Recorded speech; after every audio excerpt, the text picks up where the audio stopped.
નમસ્કાર દર્શક મિત્રો, બોટાદ દસ્તક ન્યૂઝમાં આપનું હાર્દિક સ્વાગત છે અને હું છું એલડી મકવાણા। હવે પછીના સમાચાર વિગતવાર। દુષ્કર્મના કેસમાં માત્ર 2 વર્ષમાં જ ચુકાદો। કોર્ટે આરોપીને 20 વર્ષની સજા ફટકારી। નરાધમે 2022માં 11 વર્ષની કિશોરી સાથે કુકર્મ કર્યું હતું। બનાસકાંઠા જિલ્લાના ધાનેરામાં 2 વર્ષ અગાઉ 11 વર્ષની કિશોરી પર દુષ્કર્મ ગુજારનાર નરાધમને કોર્ટે દુષ્કર્મ અને પોક્સોના ગુનામાં 20 વર્ષની કેદની સજા ફટકારી છે। જ્યારે પીડિતાને ₹10,50,000નું વળતર આપવાનો પણ હુકમ કર્યો હતો। ઉલ્લેખનીય છે કે પોક્સોના ગુનામાં કોર્ટે છેલ્લા 9 દિવસમાં 3 ચુકાદા આપ્યા છે, જેમાં આરોપીઓને 20 વર્ષની સજાનો હુકમ કર્યો છે। ગુજરાતમાં હવે અન્ય રાજ્યોની જેમ હત્યા સહિત દુષ્કર્મો કેસો વધી રહ્યા છે, જેમાં ગુનાઓ આચર્યા બાદ આરોપીને લાંબા સમયની સજા અથવા તો કોઈ કાર્યવાહી ન થતાં તેમને બીજો ગુનો આચરવાનો ફરી એક મોકો મળી જાય છે। જો કે ન્યાય પ્રણાલીને જીવંત રાખનાર અને અનેક લોકોનો વિશ્વાસ જેની સાથે બંધાયેલો છે એ જગ્યા એટલે કે કોર્ટ, ત્યારે વર્ષ 2022માં બનાસકાંઠા જિલ્લાના ધાનેરા ખાતે 11 વર્ષની કિશોરી પર દુષ્કર્મની ઘટના બની હતી।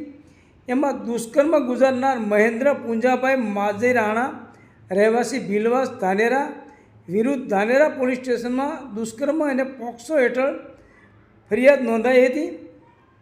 જે કેસ ડીસાના બીજા એડિશનલ સેશન જજ HS કરનારાની કોર્ટમાં ચાલી જતા પીડિતાના સરકારી વકીલ નીલમબેન બ્રહ્મભટ્ટ દ્વારા આરોપીને સખ્ત સજા અપાવવા દલીલો કરી હતી, જેમાં જજે દાખલારૂપ ચુકાદો આપતા પોક્સો અને દુષ્કર્મના ગુનામાં 20 વર્ષની સખ્ત કેદની સજા અને 10,000નો દંડ તેમજ દંડ ન ભરે તો વધુ 1 વર્ષની સખ્ત કેદની સજા ફટકારી હતી। આ ઉપરાંત ભોગ બનનાર કિશોરીને નિયમોનુસાર 10,50,000નું વળતર ચૂકવવાનો પણ કોર્ટે આદેશ કર્યો હતો। કોર્ટે હાલમાં વધતા જતા અધપતન કહી શકાય એવા સગીર દીકરીઓ પર થતા અત્યાચારના કેસમાં સમાજમાં ઉદાહરણ બેસે એવો અને ભવિષ્યમાં આવા ગુનાઓનું પુનરાવર્તન ના થાય એવો મહત્ત્વનો ચુકાદો આપ્યો છે।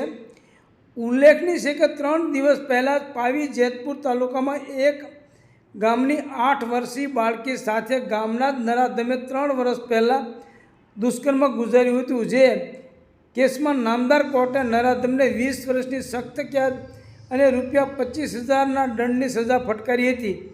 આ સમગ્ર મામલે મળતી માહિતી મુજબ પાવી જેતપુર તાલુકાના એક ગામમાં વર્ષ 2021માં ધૂળેટીના દિવસે 8 વર્ષીય બાળકી સહેલીઓ સાથે ધૂળેટી રમતી હતી, ત્યારે બાળકીના દાદાએ તેને મોટર ચાલુ કરવા મોકલી હતી। ત્યારે ગામનો જ સંજય નામનો નરાધમ બાળકીની પાછળ મકાઈના ખેતરમાં ગયો હતો, જ્યાં નરાધમે બાળકીને અવાવરું જગ્યાએ લઈ જઈને દુષ્કર્મ ગુજાર્યું હતું। ત્યારબાદ નરાધમ બાળકીને ત્યાં જ છોડીને જતો રહ્યો હતો, જે બાદ બાળકી રડતી રડતી પિતાના ગલ્લા ઉપર જઈ હતી, જ્યાં હાજર તેની માતાને તેણે પેશાબના ભાગે બળતરા અને દુખાવાની ફરિયાદ કરી હતી, જેથી માતાએ બાળકીને એ અંગે શાંતિથી પૂછતા બાળકીએ પોતાના માતાને સમગ્ર ઘટના જણાવી હતી, જેથી બાળકીની માતાએ પાવી જેતપુર પોલીસ મથકે ફરિયાદ કરી હતી।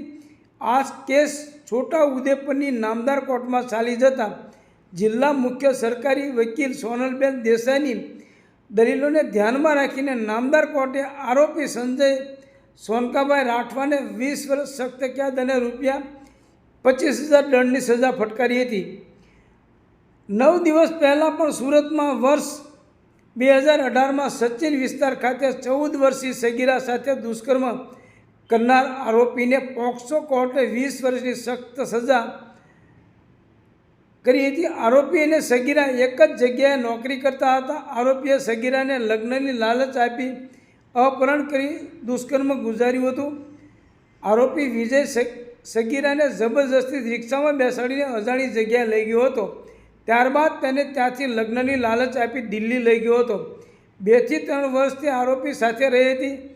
આરોપીએ લગ્નની લાલચ આપી, પરંતુ 3 વર્ષ સુધી તેની સાથે લગ્ન નહીં કરી સગીરા સાથે વિશ્વાસઘાત પણ કર્યો હતો. આરોપી જ્યાં નોકરી કરતો હતો ત્યાં જ સગીરા પણ નોકરી કરતી હતી. આ 3 વર્ષ દરમિયાન સગીરા પોતાના માતા પિતા સાથે વાત કરી નહોતી. સગીરા સાથે મારકૂટ પણ કરતો હતો. આખરે સગીરાની માતાને સગીરા સાથે વાતચીત થઈ ત્યારે તેમણે સગીરાને પોતાના ઘરે લઈ જઈ આરોપી વિજય વિરુદ્ધ ફરિયાદ નોંધાવી હતી. વર્ષ 2018માં બનેલી આ ઘટનામાં સચિન પોલીસ સ્ટેશનમાં ફરિયાદ નોંધાઈ હતી. સચિન પોલીસે આરોપીની ધરપકડ કરી હતી અને ત્યારબાદ ઇન્સાફી કાર્યવાહી શરૂ કરી હતી. કોર્ટે આરોપીને 20 વર્ષની સખ્ત કેદની સજા ફટકારી હતી. Botad Dastak news, LD Makwana, Botad.